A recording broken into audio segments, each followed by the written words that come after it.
బాలీవుడ్ నటుడు రణబీర్ కపూర్ మరియు అలియా భట్ దంపతులకు 2022లో జన్మించిన రాహా కపూర్ ఇప్పుడు 250 కోట్ల ఆస్తికి వారసురాలు అయింది. రణబీర్కు వారసత్వంగా వచ్చిన బాంద్రాలోని ఖరీదైన ఇంటిని వారు రాహా పేరు మీద రిజిస్టర్ చేశారు. బాలీవుడ్ స్టార్ కపుల్ రణబీర్ కపూర్, అలియా భట్లకు 2022 నవంబర్లో రాహా కపూర్ జన్మించిన సంగతి తెలిసిందే. అప్పుడప్పుడు రణబీర్ అలియా బయటకు తీసుకురావడంతో మీడియా కంటపడి రాహా అలరిస్తుంది.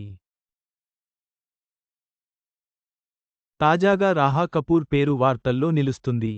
ఈ రెండేళ్ల బుజ్జి పాపాయి ఇప్పుడు 250 కోట్ల ఆస్తిపరురాలు. ముంబైలోని బాగా ఖరీదైన ఏరియా బాంద్రాలో రణబీర్ కపూర్కి వారసత్వంగా ఓ ఖరీదైన ఇల్లు వచ్చింది. రాజ్ కపూర్ నుంచి రిషి కపూర్ ఆ తర్వాత రణబీర్ కపూర్కి ఆ ఇల్లు వారసత్వంగా సంక్రమించింది. గత సంవత్సరం రణబీర్ కపూర్ చేతికి ఆ ఇల్లు రాగా ఆ ఇంటిని రీమోడలింగ్ చేయించాడు. 6 అంతస్తుల లగ్జరీ బిల్డింగ్ అది.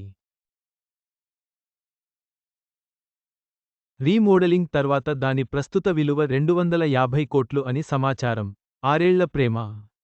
బాయ్ ఫ్రెండ్తో నిశ్చితార్థం చేసుకున్న హీరోయిన్. ఫోటోలు. అయితే రణబీర్, అలియా జంట ఆ ఇంటిని రాహా కపూర్ పేరు మీద ఇటీవల రిజిస్టర్ చేయించారని సమాచారం. త్వరలో ఈ జంట తమ కూతురుతో కలిసి ఆ ఇంటికే షిఫ్ట్ అయిపోతారని కూడా వినిపిస్తుంది.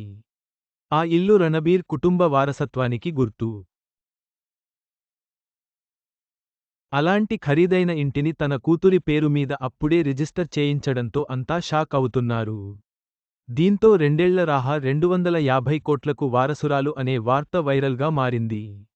రణబీర్ మరియు అలియా తమ కూతురు రాహా భవిష్యత్తును దృష్టిలో ఉంచుకుని ఈ నిర్ణయం తీసుకున్నట్లు అనిపిస్తుంది.